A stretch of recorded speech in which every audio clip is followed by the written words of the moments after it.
Sales of new diesel cars have fallen off a cliff in recent years. But does that mean the garages also need to take their eye off the ball when it comes to the fuel type? Or does it mean that an aging diesel car park will actually present an opportunity to workshops? Diesel is more important than ever to the aftermarket. But what is the current state of the market in the UK? And how can garages make sure that they are taking the best opportunities from their diesel servicing and work? The market share of diesels in the UK car park has been declining in recent years, albeit by a small amount, indicating there is still an appetite for the powertrain. From a 39.3% share in 2018, it stood at 34% in 2023, a drop of 5.3 percentage points. In 2019, a total of 13,715,621 diesel cars were active in the UK. This had dropped by 11.5% in 2023, with a total of 12,136,247 diesels in the car park. This means that between 2019 and 2023, a total of almost 1.6 million cars have been taken off the road. Meanwhile, registrations of new diesels have collapsed, with numbers dropping 76.9% between 2019 and 2023. From 615,705 units joining the roads in 2019, just 142,438 were delivered in 2023. But this decline is levelling off. In 2022 and 2023 we saw this, and 2024 continues the trend, with 123,104 diesel cars registered. This means the rapid decline is slowing, or this will make little difference to the UK car park. But at a rate of 1.6 million diesel cars scrapped or taken off the road in a 5-year period, it'll take around 38 years before the diesel park is wiped out completely. But if fewer and fewer new diesel cars are being added to the UK's overall car park, that means that segment of the market will get older and older and older as people hold on to them for longer. And without any ties to franchise networks, going through used car market transactions and more, the independent aftermarket is going to be the place to go for diesel servicing. And with diesel engines being quite complicated, the expertise in the aftermarket will be vital.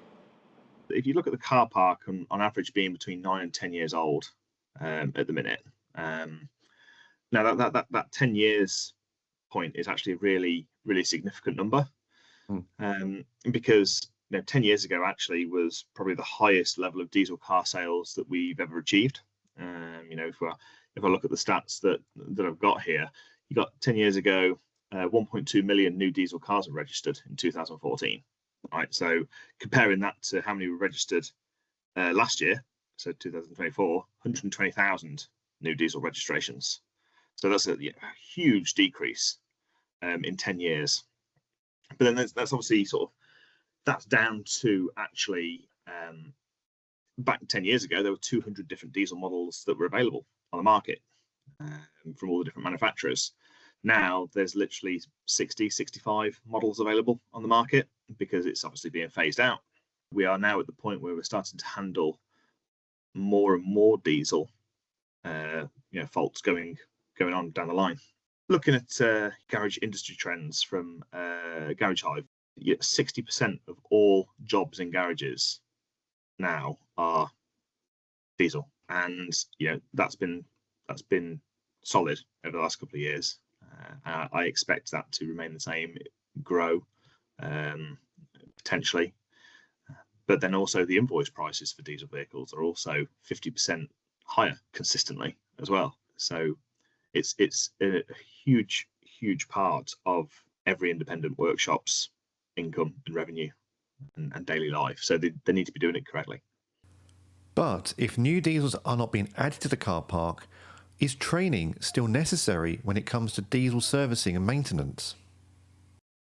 I served my time on diesel vehicles in 1990, which wasn't last week, Phil. And things have changed a lot, So if I look at what we're done then, and things were nuts and bolts and pretty simple, to a modern day diesel vehicle, it's critical that we can't have this outlook that were fully qualified. If you say that to my good friend Andy Sava, fully qualified, he'll hit the roof, because there is no such thing. We're always learning, always having to pick up new skills. But routine things on servicing, we see a lot, and it's quite alarming that if you take something like a PSA-based vehicle that is running, an AdBlue system with SCR, and also the DPF additive system, the amount of vehicles we see coming from garages where they've got it wrong, they've put the wrong fluid in the wrong tank, or they think the AdBlue cleans the DPF and stuff. And things like this should be a basic understanding that if you're servicing the vehicle and you're going to be doing things like topping up the AdBlue level, should be a routine job. Are there any special procedures?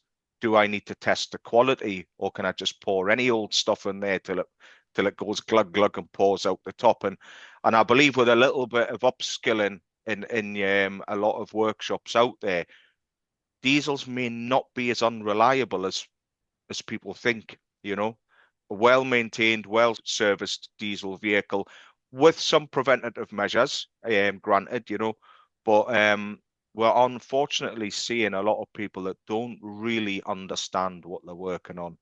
DPF's pretty basic now, it's been around a long time, but then when you've got DPF, you've got SCR, you've got charge coolers, you've got 2 EGR valves, exhaust flaps.